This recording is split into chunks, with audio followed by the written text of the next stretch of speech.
Grimes à la plage. L'opéra de Benjamin Britten était un des événements phares de la dernière édition du festival qu'il a lui-même créé à la fin des années 40. Il se déroule à Aldbrough, un village de pêcheurs du sud-est de l'Angleterre, où il a trouvé l'inspiration et a passé l'essentiel de sa vie. Chef d'orchestre acclamé et musicien accompli, Benjamin Britten est surtout l'un des compositeurs les plus marquants du siècle dernier. Il aurait eu 100 ans cette année. Sa personnalité et sa région du Suffolk sont intimement liées. Il y a quelque chose dans sa musique qui reflète la côte et la mer. Il y a un certain sens de la lumière et de l'espace dans une partie de sa musique et que je ressens comme émanant peut-être de quelqu'un qui veut être au bord de la mer. C'est un paysage très ouvert, très plat, avec un ciel immense. Il y a de magnifiques variations de lumière ici.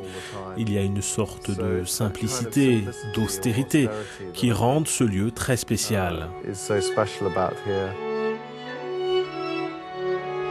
À mesure que la carrière de Britten décollait, son festival a gagné en maturité, passant du statut d'événement certes de grande qualité mais local à celui de rendez-vous international incontournable. Dans les années 70, avec son partenaire Peter Pierce, ils se sont rendus compte qu'il y avait un réel besoin de soutien chez les jeunes musiciens professionnels. Donc ce que vous avez ici, c'est un immense centre musical, ouvert à l'année, fréquenté par de jeunes musiciens à divers stades de développement artistique, qui viennent trouver l'inspiration et essayer de nouvelles choses. Pour le centenaire, un atelier consacré au quatuor à cordes de Britten a été mis sur pied pour des musiciens jeunes, mais déjà établis. Cassandra Hamilton dirige le quatuor Bernadelle. Ses compositions sont si intimes. Il faut d'abord les garder pour soi avant de pouvoir les offrir.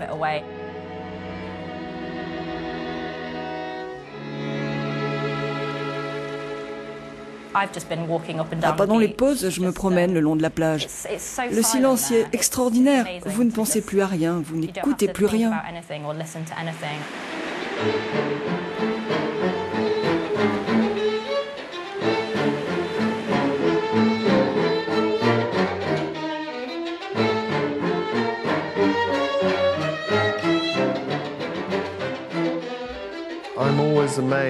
Je suis toujours surpris par la richesse de son héritage. Pour moi, ce qui est extraordinaire, ce n'est pas seulement le fait évident qu'il était un grand compositeur et qu'il a écrit des musiques merveilleuses, mais qu'il était un impresario hors pair. Tant de ses idées étaient tout à fait révolutionnaires, en avance sur son temps, en matière d'éducation musicale, du rôle du compositeur dans la communauté.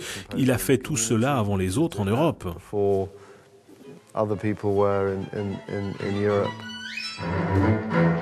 Dans les dernières mesures du quatuor à cordes numéro 3 que Britten a composé en 1975, l'année qui a précédé sa mort, la musique s'arrête sur un accord suspendu, comme une question.